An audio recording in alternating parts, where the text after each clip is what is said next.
Hello, you are watching a collaboration between BBC Introducing and Independent Venue Week. I'm Gemma Bradley, and we really wanted to spotlight an independent venue and offer advice to upcoming artists with Jordan Adetunji, an artist that we're really proud of because he's doing amazing things right now, and he's just been announced as a Northern Irish ambassador for Independent Venues Week. I think what we'll do to get this started off is just kind of say hello, introduce yourselves. So Jordan, let's start off with you. Tell us a bit about you. Hi, my name's Jordan, of course, and I am a alternative hip hop artist, just a normal rapper. I've been doing music properly for a couple of years now, and I do shows all about with my 6-piece band or 5-piece band, and we have fun and we create mosh pits sometimes if people are bothered. To be honest, yeah. Cherym. Hello, we are Cherym.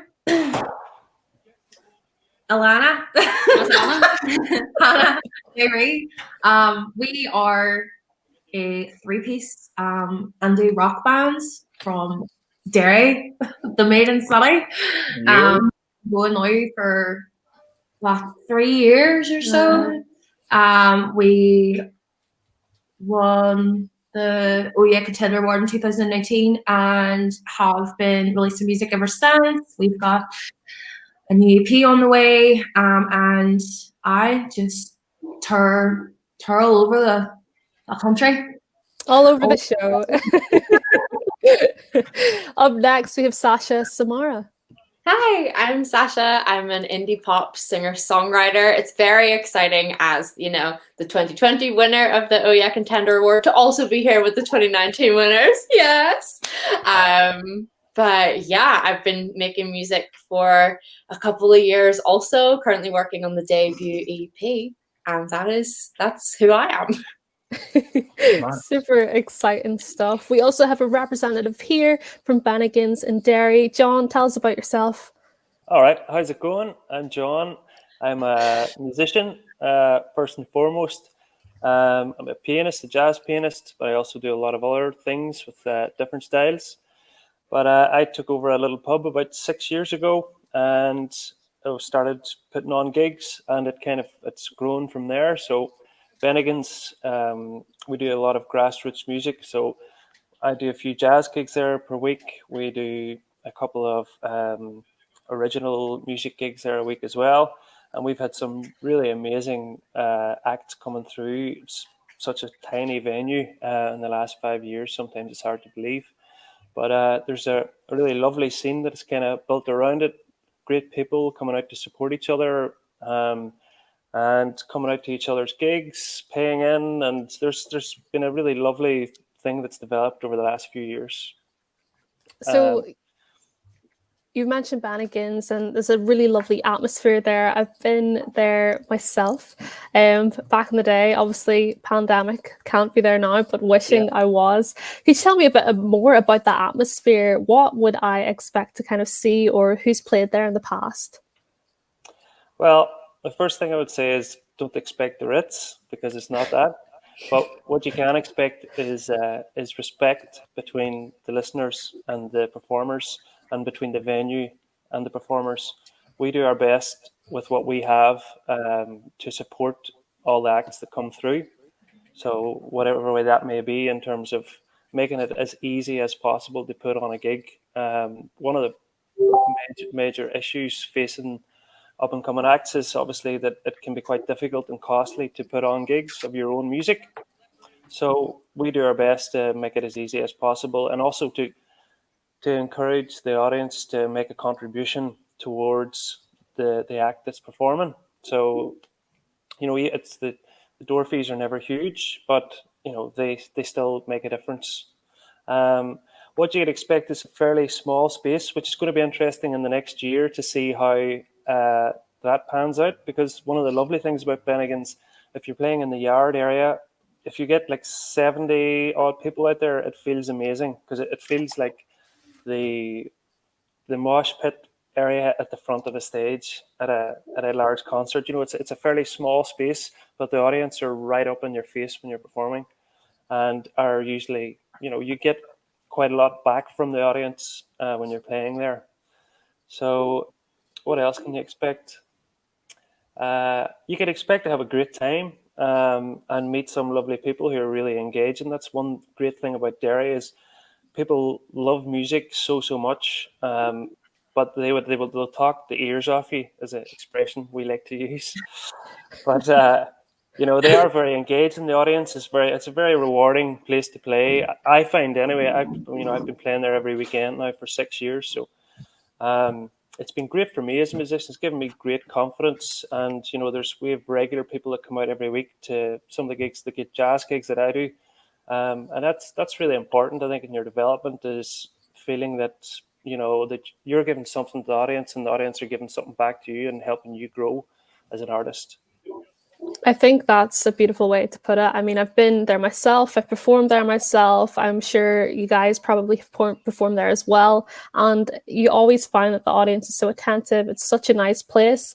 I remember seeing Ro there a few years ago at an EP launch, and it was out in the yard, and there was like dangly lights. It was a great atmosphere. It was a good vibe, but it was really, really nice. But I guess talking about gigs, you guys, I want to kind of talk about some of your best gigs. A time for me that sticks out for you guys, Cherym, was Other Voices. Obviously, a lot happened down there. Can you tell me a bit about that gig in particular? Definitely. I think, again, some of our favourite gigs have been in Bennigans as well. Do you know what I mean? And just playing to people that we know as well. And that front row that you're talking about, John, I'm always there. Absolutely, yeah. I know you are. All Our Voices though was just insane. It was whenever you smashed your bass, it was wild sad. Hey, no. You're quite good at improvising as well though. And whenever we were down doing one of those gigs, I think a guitar lead wasn't working, and we had a member of New Pagans go out and they offered Hannah to play with their guitar lead, and while they were doing that, Hannah decided, you know what, I'm going to rap for the audience, just let them do their thing. And the audience was for it. They were, proper getting into it. So it's so good. It's that type of thing where the audience really, give back to you in those sorts of situations, especially at the smaller gigs. Might be warm too. I know. It's free time as I start. I love that. Well, like I say, I was at that gig and it was very good, and it's one I'll always remember. Again, RIP to your bass, Nairi. But Sasha, what about you? What gig kind of sticks out in your memory as being one of your best gigs, or one that you've really enjoyed? Oh, I definitely think Output last year was definitely one of my favorites. Not only do you have that amazing atmosphere because everyone's psyched because it's Output Festival, let's go. But yeah, me and my band, I think it was maybe one of the first shows where we had done the full set with a full band.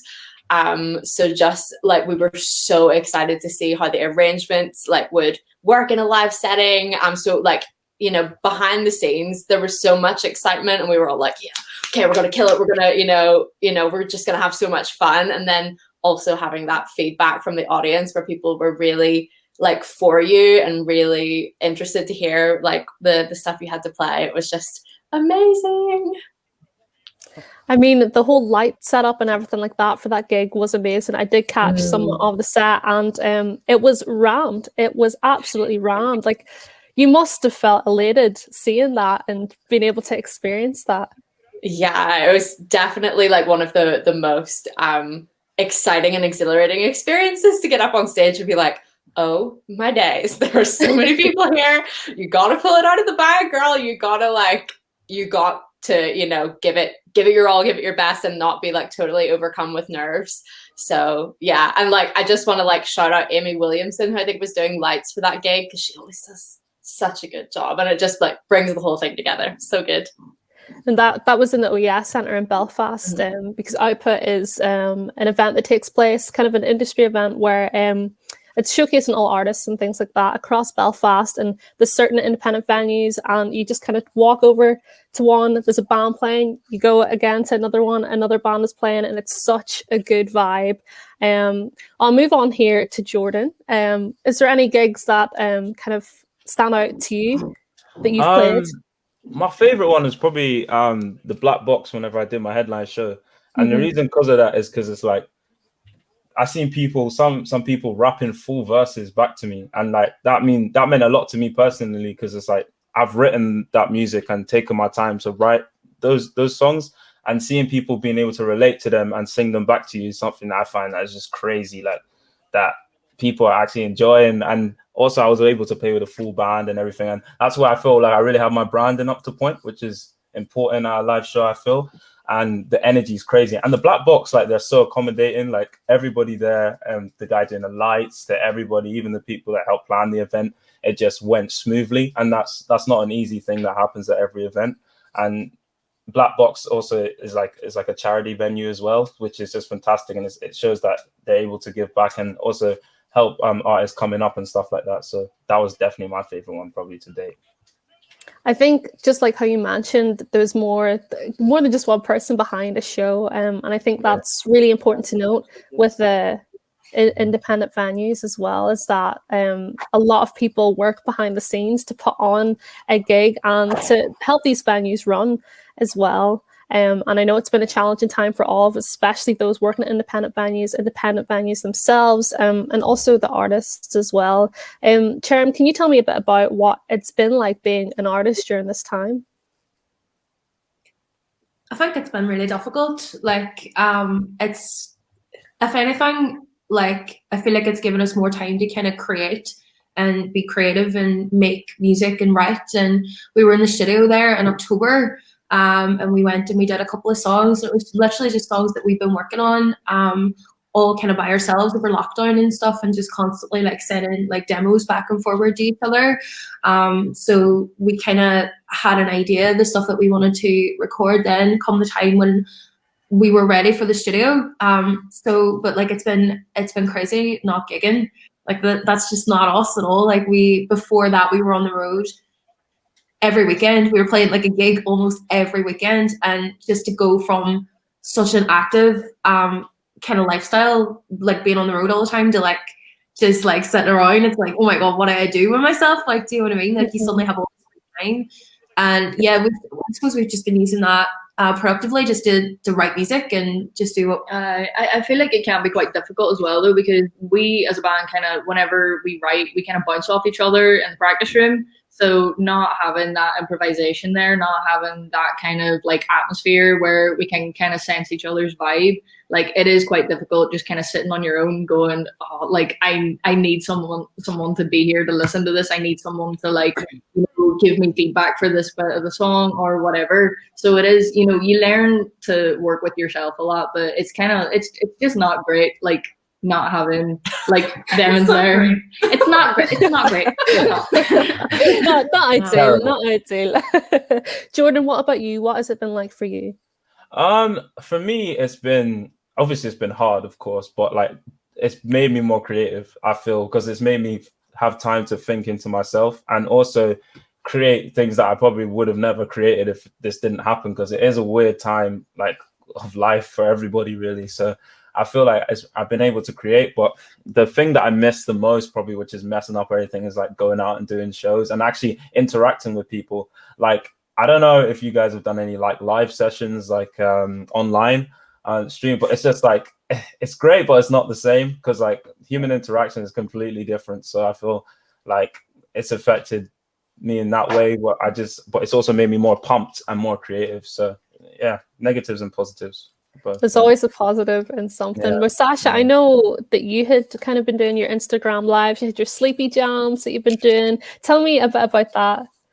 Yeah, live streaming has been like a real unexpected joy in the midst of the pandemic. Like obviously, like you guys are saying, gigging, I miss it so much. Having that like the rush of being on stage and performing, combined with like being able to interact with people and connect with an audience, like not having that is so sad.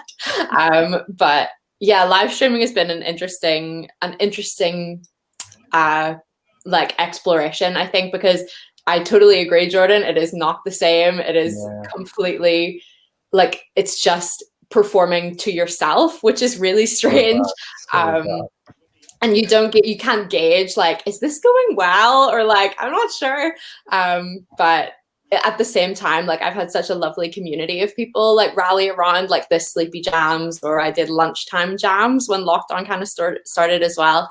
Like people just would come to like every single one, and just, you know, we would all chat and talk about our day. So like that is different in itself to a gig, because when you're at a gig, you're not like, how's everyone doing, and like getting that response back that isn't just like yelling. So yeah, it's been an interesting change, and I really like live stream gigging, and I think I'm going to keep doing it, but I cannot wait for a real show. Praying gigs back.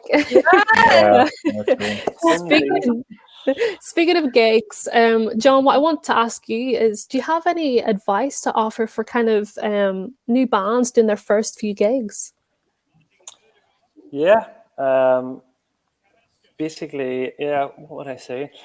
Like, you got to try very, very hard at the very start to get a gig. You really have to push it, and opening a dialogue with a promoter or with a venue, it's hard also for being a promoter for a band's first gig, because a lot of the time what they have for you to gauge, you know, what they're like when they're performing can be quite limited. So they maybe only have a few small recordings, or you know, sometimes don't have any live footage of them playing in front of an audience, so it's very hard to understand how it might go.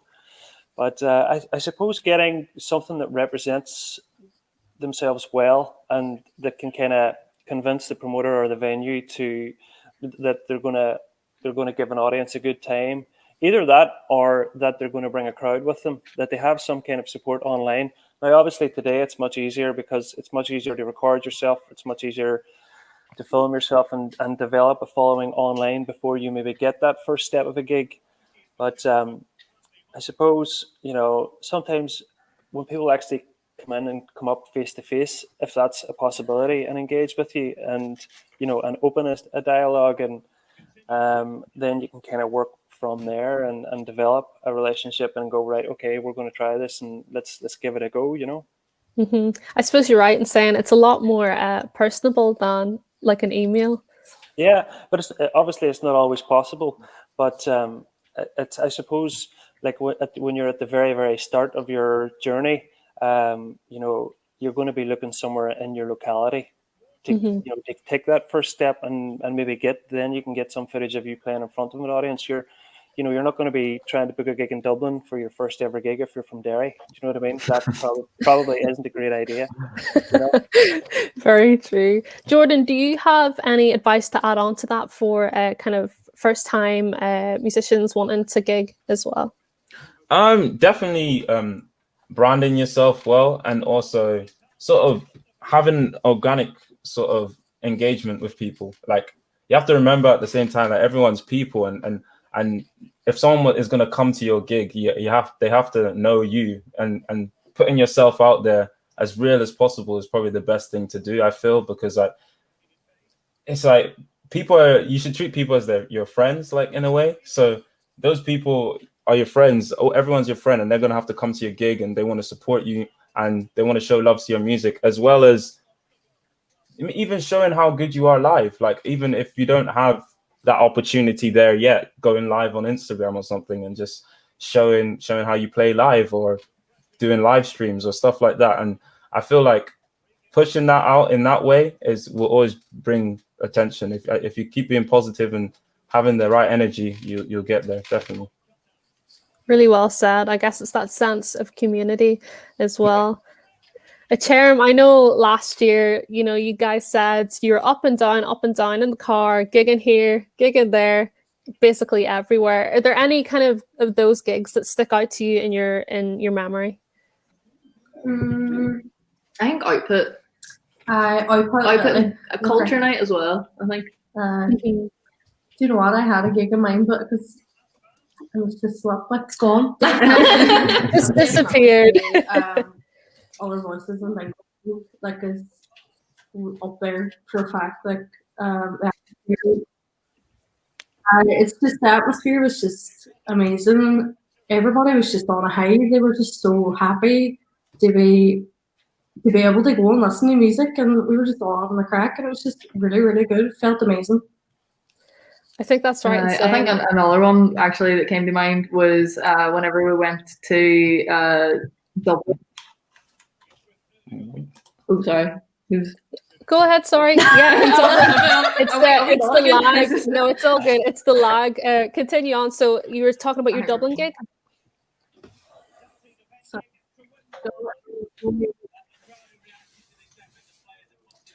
I completely yeah.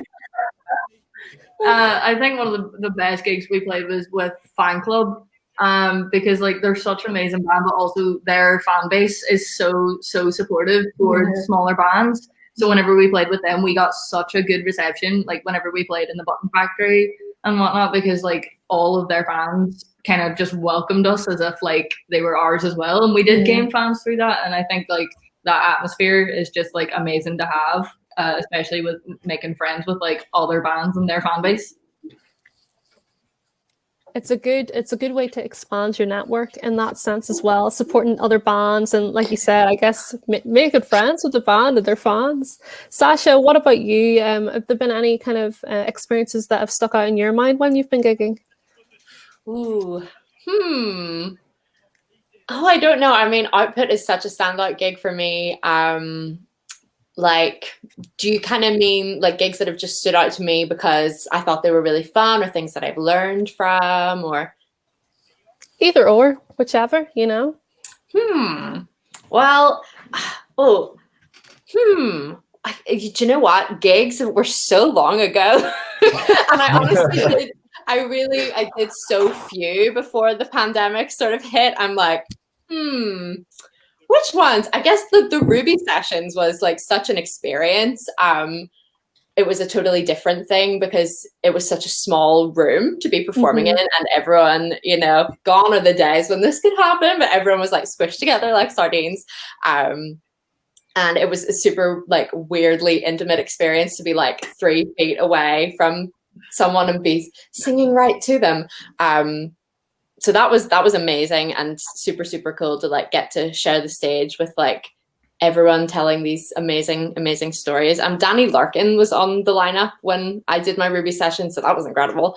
But yeah, I guess like all the gigs I've done, the standout things have been like making connections with people. And I know like Jordan and Cherym have both mentioned this at different times, is like treating people like your friends and just being ready to make friends with people and not be like hostile, like, oh, this is my competition, or this is, you know, these people are judging me. And just being really ready to see the best in people and make friends is like one of my favorite experiences about gigs for sure. I love that about music. We all just make friends. We're all mates here. So obviously go back to kind of the live thing. Cherym, you guys are a very well-known live band. And when you're writing your songs, do you write them with that in mind, you know, performing them live in an audience, or is it more for recorded?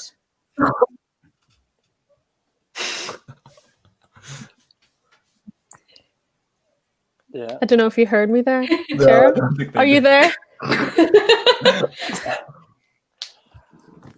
Hello. When you guys are writing your songs, do you write them with having live in mind?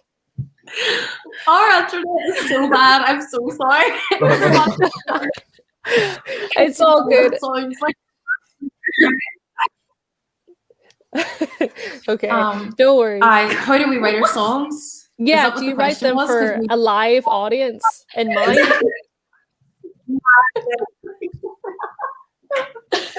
How do we write our songs? Usually, like,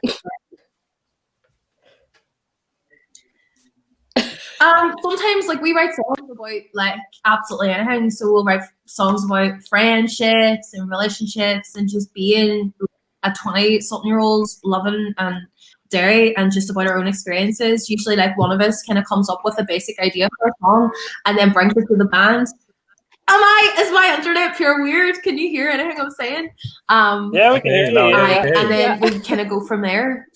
I don't think we necessarily like write for.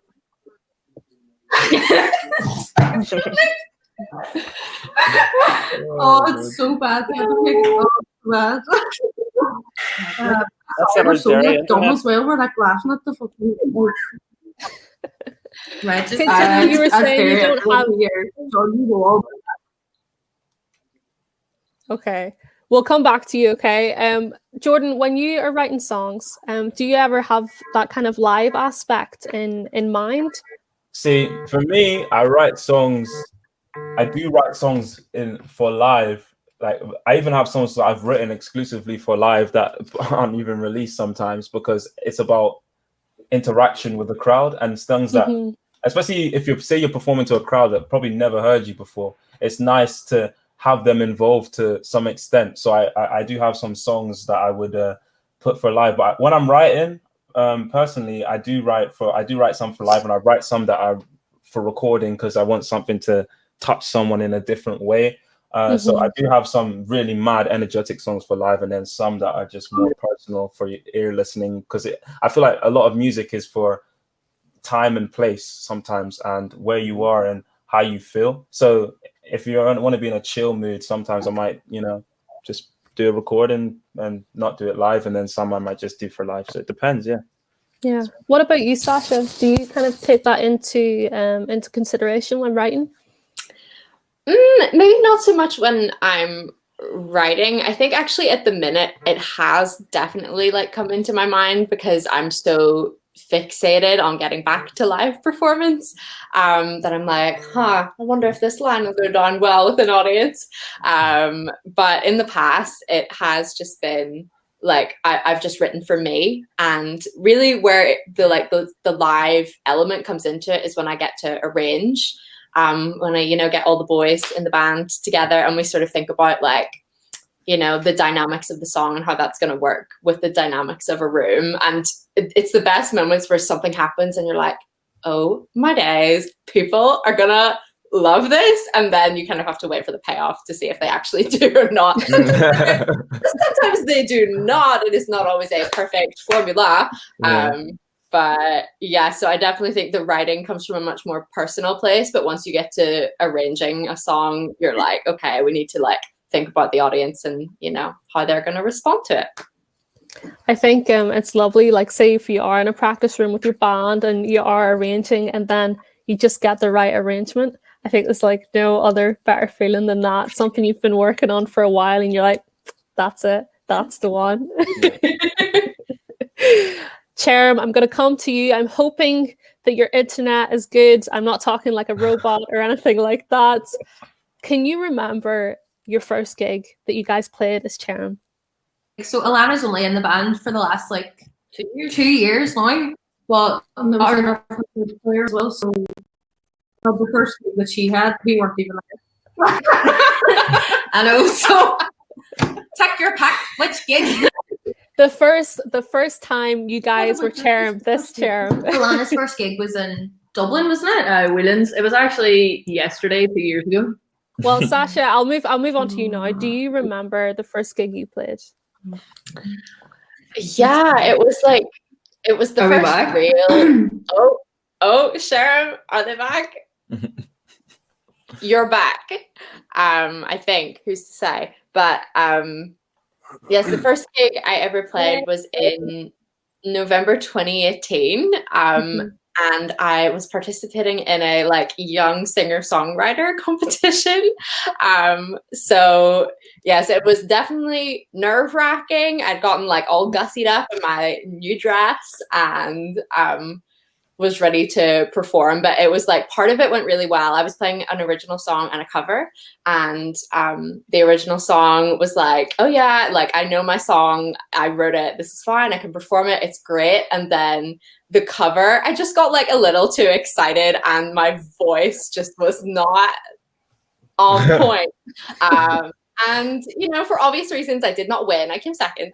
But yeah, it was just one of those moments where I was like, okay, I understand that I have to get better at this and I want to. This has given me such a taste for it. I'm hungry for it. I want to be a musician forever. So it was, definitely a formative experience in my career. Second is still great. I think that's still really good. And like you said, it's giving you that hunger to continue on, and you want to be a musician forever, which I love. John, do you remember the first gig that you kind of held in Bennigans? Yeah, I do. Yeah. The very first one I was running, actually, I was playing at it, and I was running, before I took over Bennigans, actually, I was running a Sunday night jazz gig there for a year, exactly a year. And then we had a bit of a celebration then whenever it was the first gig of the new Bennigans. And it was great. I had a lot of friends around, a lot of musician friends were there, and we put together a program, and we had a whale of a time. It was really, really good, and there was a real genuine excitement among my fellow musicians and also among the audience, who were everybody was kind of like very excited of how things would develop, over the coming years. But another one, actually, we had just around that time, within the first week, one of the real sort of big gigs that we put on that I wasn't playing at myself was Duke Special. And he was such an absolute gentleman for coming to play. Like, whenever I got in contact with him, it was really lovely and really approachable. And obviously, it wasn't an important gig for him to do, but he still did it anyway.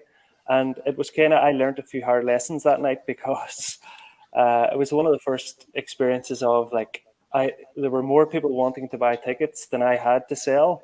A couple of mistakes were made, and it was slightly oversold. So it was like we had to remove all the tables out, and it was just like lines of whatever seats I could get a hold of, and it was absolute mayhem. I was doing sound that night as well, and the equipment that we had at that time was fairly dodgy. And through it all, the sound check and everything, he was a total gentleman. The equipment was a bit dodgy, the sound wasn't amazing, but we were just getting started, and he clearly saw that, and he gave such an amazing performance that night as well, and everybody was raving about it. So that definitely got us off to a really good start, because it was like, someone who's a high profile, who came and performed for everyone. I love that. It was like always nights like that you do remember. Maybe, like you said, you learn a couple of lessons that night, but it'll always stick in your mind. So I think that's great. Jordan, what about you? First gig, do you remember at all? I remember.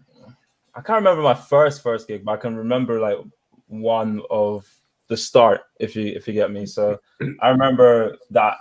The reason I remember that particularly is because I really wanted to make an impact and show how unique I was going to be. I was like watching videos on YouTube, and I was just like, how to perform, how to jump about, and man, I was really into it. Like, I was like, yes, I'm gonna kill this. And I remember I bought like smoke flares. And I was just like, yeah, I'm gonna put these on the stage, and I'm gonna let them off.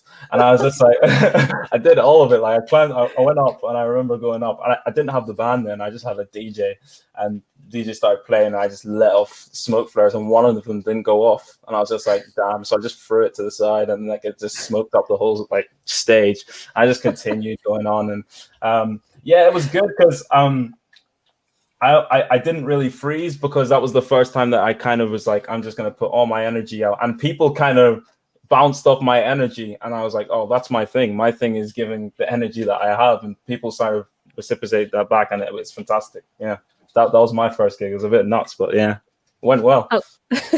I love that, thinking on your feet there with the smoke flare. True professional, didn't let it bother you at all. Yeah, I suppose looking from obviously back then to where you were doing that and to where you are now, what is kind of the most important thing to you right now? Performing wise. Yeah, or just in general, like musically. The most important thing to me right now is I think just making connections with people.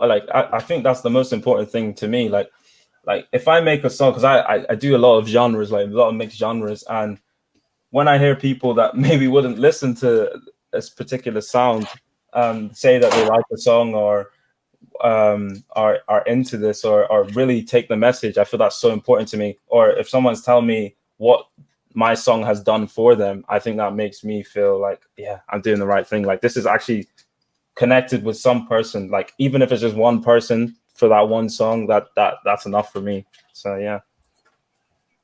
Cherym, what about you? What is most important for you right now musically?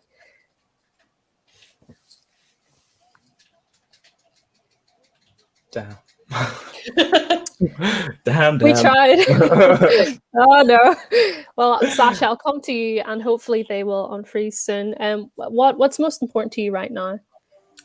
I don't know. It's a tricky question. I think I would have to be super unoriginal and say like making connections with people as well. It's like one of the best things about making music is like sharing your heart and other people being like, that's on my heart too. I've journeyed that as well.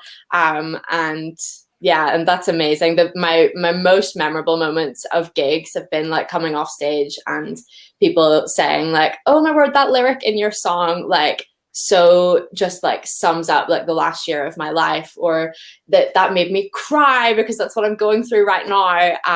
And when you're writing about like love and relationships and stuff, that like it hits you hard, like when people also relate to it, because you're like, whoa, you know, like I can't believe I get to share this experience with you, even though we have absolutely no connection to each other otherwise. Mm-hmm.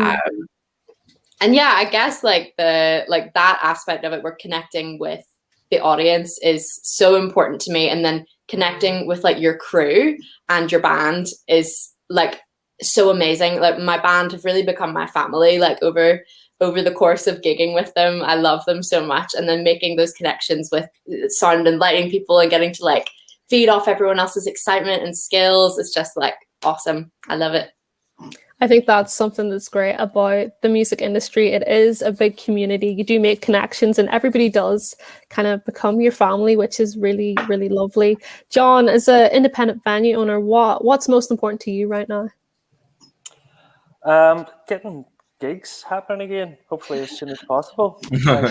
And also hopefully people aren't going to be afraid to cram in among each other again and get some of that energy back that we had just over a year ago. And I think that will happen as well. I think there's, this is going to have an interesting effect for live music because people, have been starved of it for so long now that when it actually comes around again, there's going to be a hunger for it. And I'm fairly convinced of that.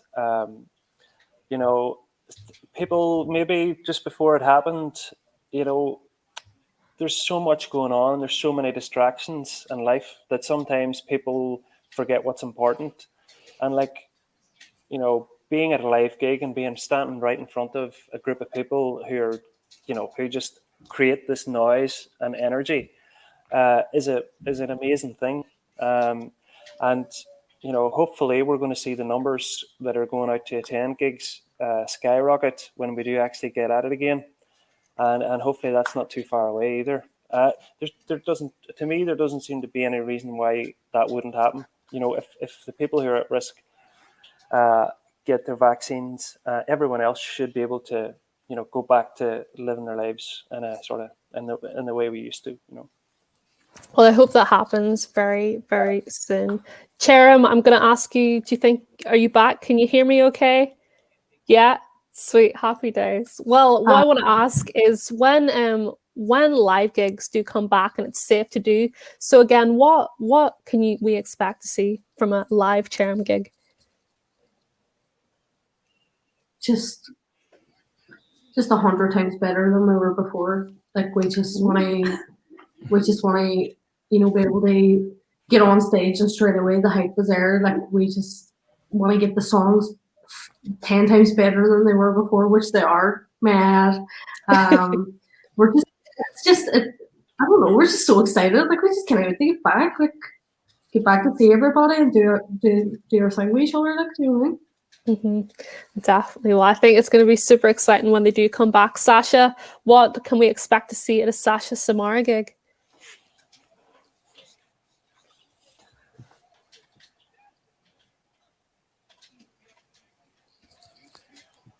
Sasha, I can't hear you. I Sorry. was muted the whole You're on time. mute. Yes, I think a year into a pandemic, and I would have known better. But yes, I will fling my arms about again. I'm in the studio right now, so the thing I'm most excited for is bringing the arrangements I'm working on at the minute to like a live setting. And yeah, the songs that we're working on at the minute, I've been like, you know, curating over the last couple of years, and just to finally see them like come into their own and into the sort of sound I have always dreamt of is amazing. So you can expect a little different sound. We're sort of redefining who Sasha Samara is as a you know a style of music. And yeah, so I'm going to be very excited. I might cry at my first gig because it'll just be so overwhelming. So it'll be very emotional and very exciting. So yay. Cannot wait to see you cry on a stage sometime soon, Sasha. So Jordan, what I want to know is how long have you been doing music so far? I've been doing music properly since I was about 15, probably say 15, maybe younger, but yeah, 15 is the time I remember sort of writing my first song. And yeah, properly, I feel like I've taken music seriously at least 4 years. So and when I say that, it means like I've really learned how to connect with people in that way. So yeah, I've been doing music for a while, and I just keep growing and learning. Like I'm still young, so I've still got things to learn, and I'm still experiencing new sounds and a new direction, which I am going in. I'm going in a new direction, and my sound keeps evolving every time, and that's I think that's very important to me. And do you have a piece of advice that maybe you've kind of carried with you so far that you'd like to share? A piece of advice that I've definitely taken is like things go wrong. Like things are always going to go wrong, whether it's live or music. The music business is very, very, it has its ups and downs. And when things go wrong, it's learning how to adapt and shake things off, and being happy that you tried, and that's important. Knowing that you've tried, you'd rather say that you tried than you wish you did. So I feel like that's such an important thing, and that's one thing that I've always taken with me is like, when I have the energy that if things gonna go wrong, it's just like I'm just gonna make it good. That's what I'm gonna do. I'm just gonna do the best I can, and that's the way I go and put my all into it. And that's what you can do. Yeah, I think you're right in saying that. And when things do go wrong, you do learn from these mistakes and things like that, and you can carry them forward into future opportunities and circumstances. John, what about you? Do you have any really, really valuable piece of advice to share with everybody? Yeah, just keep working, keep plugging away every day. It's music is a constant thing. It's something that brings us a lot of joy. If you're in the position where it's your career, then it's one of the hardest careers out there, and your expectations have to be in line with the effort that you put into it. So, and actually, Jordan made a good point there about not beating yourself up too much either. You have to. Things do go wrong, but the more that you plan and prepare, the less likely they are to. But if they do, getting angry about it's not going to help it. It's not going to make it any better.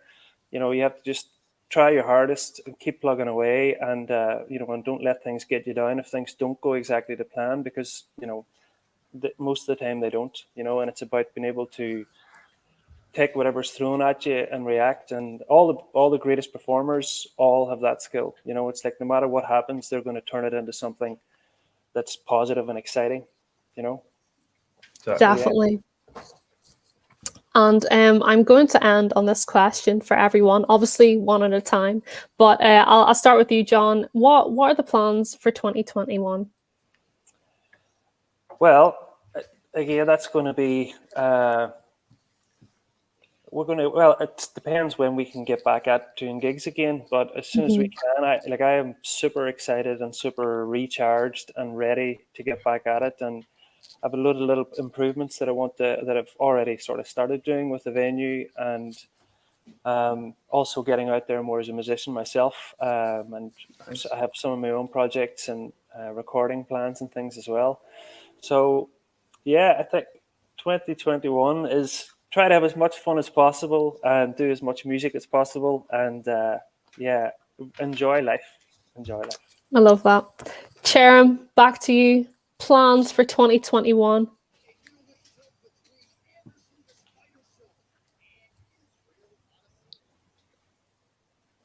I don't think they heard me. I'll jump up to Sasha first, and then we'll come back to Cherym. Sasha, what are your plans for 2021? Ooh, well, I guess, I've said it, I think maybe twice already in this conversation. So clearly I'm excited about it, and I simply cannot and will not shut up about it. I am releasing my debut EP. We're currently in the sort of pre-production stage. So I'm just so excited to finally get this collection of songs out there. It's going to be new sound, new branding, new everything. So I'm just really excited. I love the hand movements. Thank you. It's part of my charm. But yeah, I don't know. I feel like I've kind of gotten away from the question maybe, but I'm just excited to get this project off the ground, get back out performing, and just hang out with people again. My whole social circle essentially just became musicians because, we were gigging all the time, and that's kind of all the people you saw. And now I can't see any of my friends because no gigs. So I'm looking forward to that. Well, I can't wait to see how 2021 goes for you. Cherym, are you here? Can you hear me? We're sort of here. So I can, yes. So this year we have some brand new songs that we cannot wait to release. We also have a bit of very exciting news that we will be able to share in about a week, but can't say anything about it yet because it's all very hush hush. And yeah, we're coming back with a brand new single very, very soon. And we just can't wait to show you what we've been working on in 2020. So it's going to be unreal. I can't wait for it. I'm sure it is going to be unreal. And Jordan, finally, what are your plans for 2021? So I got loads of plans for 2021, but I feel like it's going to be, this is my next chapter, but it's my best scene in a way. So I feel like this part is me showing a different side into my sound and into myself, so people understand me a lot more. So this will be a more personal side of my sort of scene, if I put it in that way. So yeah, this is going to be me coming out the most, and I feel being vulnerable and bringing myself out and telling my story. Yeah. Well, that sounds really, really exciting. I cannot wait to hear that. And I wish you all the best of luck for 2021, all of you. And thanks so much for joining me today. Guys, you can catch up. BBC introducing Across the Line on Monday night from 9:30 p.m. on BBC Radio Ulster and BBC Sounds. Thanks so much for tuning in.